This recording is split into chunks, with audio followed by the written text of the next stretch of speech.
Hey YouTube, welcome to Sunkerns Lab. Today I have an OU battle on Pokemon Showdown.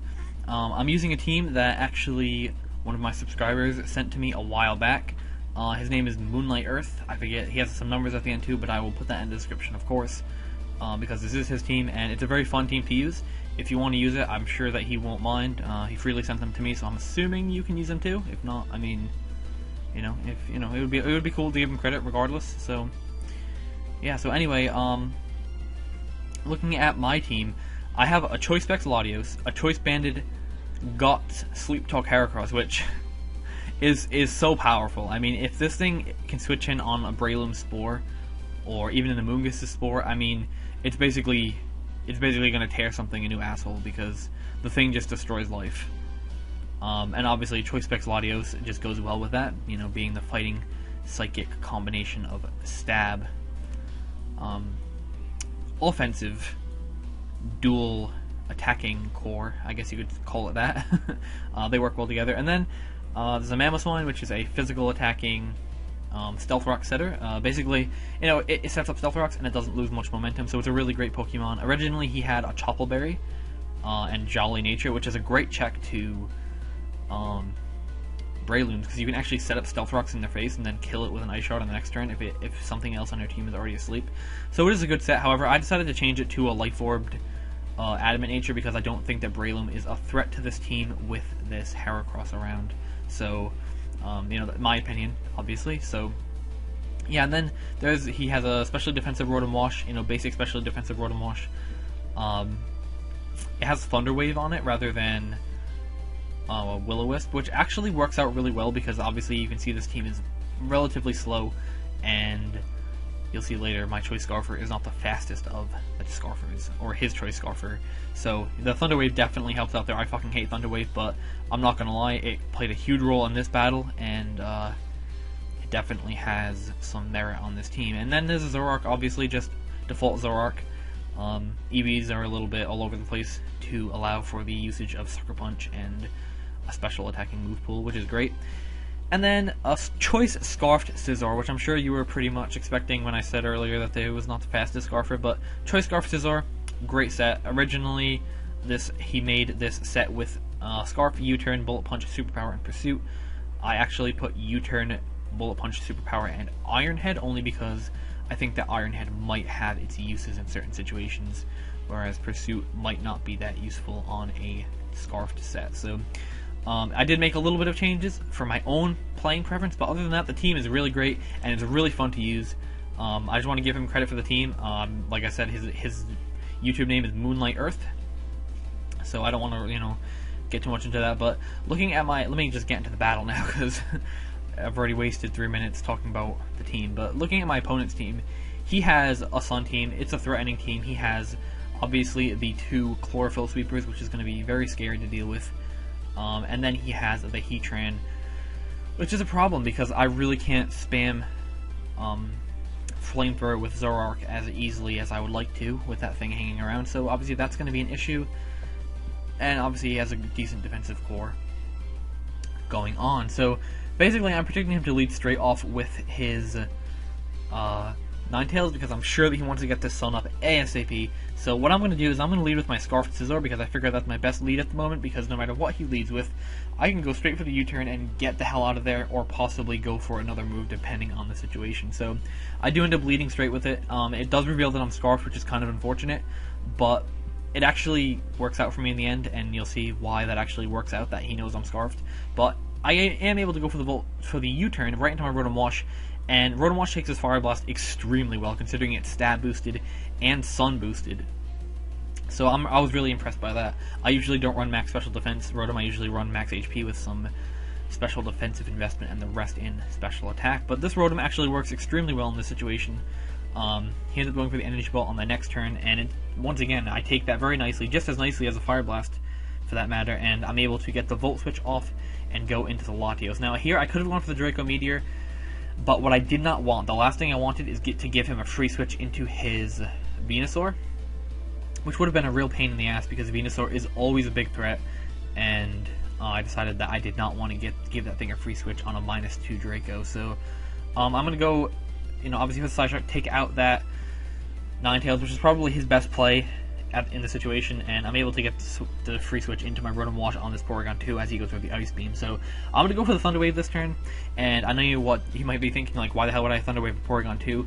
Well, honestly, I really predicted him to switch out into his Venusaur on this turn, because Venusaur is basically a perfect counter to Rotom Wash in pretty much every sense of the word, because most Rotom Washes with Will-O-Wisp and Hydro Pump and Volt Switch really can't touch Venusaur's in the sun. So anyway, I go for the Volt Switch, and then, I go for the Pain Split after going for the Thunder Wave, got some of my health back, and then he goes for the Tri-Attack, and then I'm going to go for the Hydro Pump. Now you might think, what the hell was I thinking?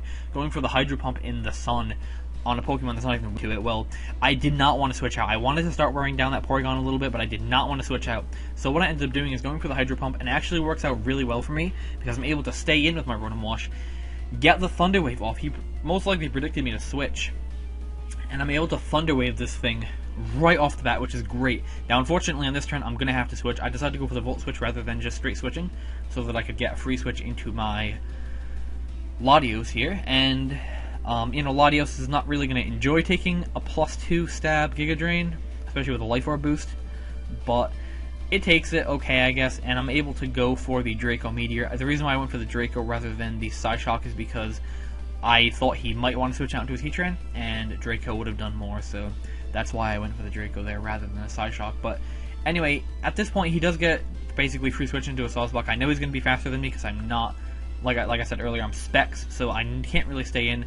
And I'm going to switch to my Heracross. I don't know why I was predicting one of his, I don't know what I was predicting here. I was just a bad play. I should not have switched in, and my Banded Heracross dies right off the bat, which is really disheartening because I would have liked to keep the thing around for later. But luckily I do have the Scizor, and because he knows I'm Scarfed, he's forced to switch out, which is actually going to work out for me because that Sawsbuck is a huge threat, massive threat.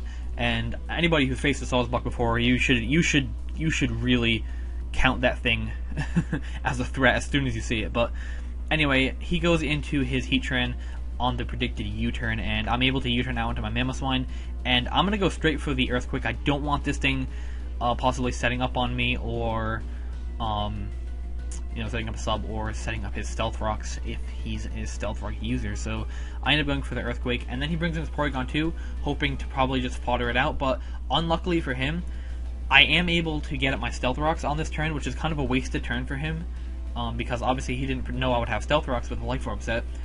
There's no way to know that for certain, so he ends up going for the Tri-Attack, and unfortunately I get my Stealth Rocks up, and I'm able to kill him off, which is great for me.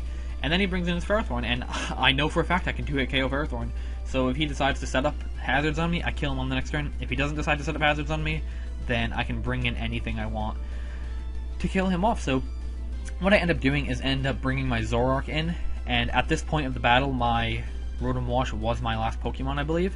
So I am able to actually trick him into thinking I'm the Rotom Wash, even though my Rotom Wash wasn't at that amount of HP.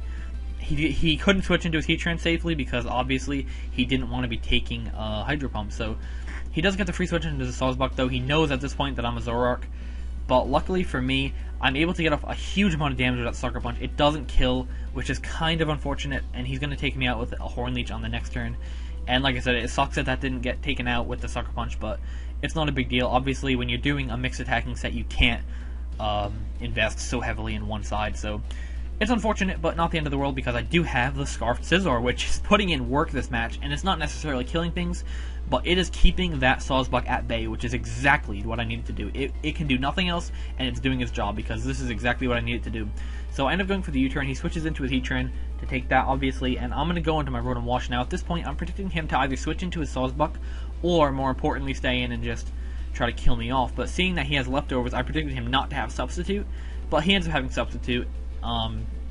So this Thunder Wave is a waste of a turn. He's going to be able to Toxic me on the next turn, which is, it's really crappy. I've been really having an issue lately with Sub Heatran, and I should really start thinking about it more often. But in this case, it would have helped me out more to go for the Thunder Wave than it would have helped me out to predict him to have Sub.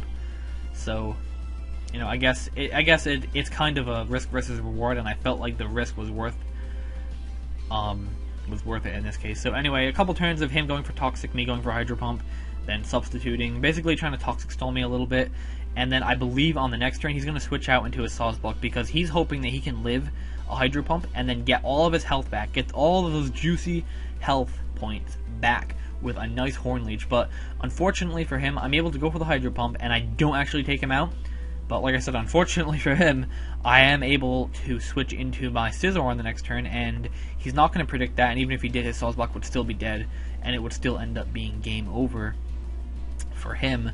But he goes for the Horn Leech. It doesn't do enough to get him to the point where he can survive a Life Orb hit, unfortunately, so he's going to die straight off, and I'm able to finish the game off with a Scarfed Scizor's superpower on a Heatran. That's something that you don't get to say every day. So yeah, this was a great game. I know it was, it wasn't that close, but it was a really good game. I found it to be challenging. I had to put, my thinking pants on. So yeah, I mean, I guess it was a good game. I really liked using this team. I just want to say thank you to Moonlight Earth for having his, sending me those teams, because this team did sort of allow me to have a lot more fun, because compared to what I've been having over the last few days with my teams that I have built. Because it's something different, it's something I've never used. I've never used Banded Heracross, never used Scarfed Scizor, never used Stealth Rock Mamoswine.